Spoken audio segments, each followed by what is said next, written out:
Hello friends, welcome back. In this video, we will set up a React project, and the fastest way to set up a React app by scratch is by using generator.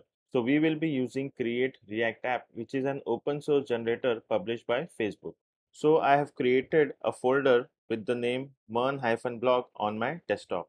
So here is the folder MERN-blog, and inside the folder there is nothing. It is empty. So now let's go to Visual Studio Code and we need to open the terminal. To open the terminal, we need to press Ctrl and backtick key. Backtick key is the key which is above the tab key, okay?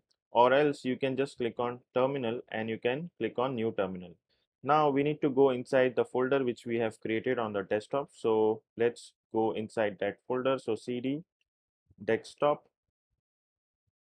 and inside desktop I will go inside the folder which is MERN-blog, and here we need to type npx create react app space and the name of the folder. So I'll give the name as client.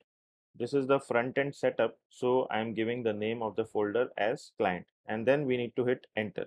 So this folder will be created inside this folder which is called MERN-blog. So it will take some time.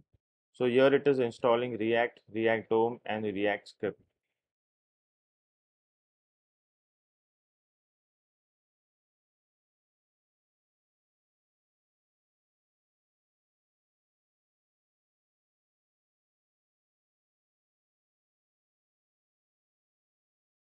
So our application is created. Now we need to go inside this folder which is client.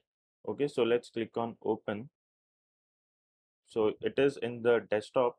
So it is on the desktop. So click here, okay, MERN-blog. After clicking on MERN-blog, you will see this folder client. So you need to click on this and then we need to click on open.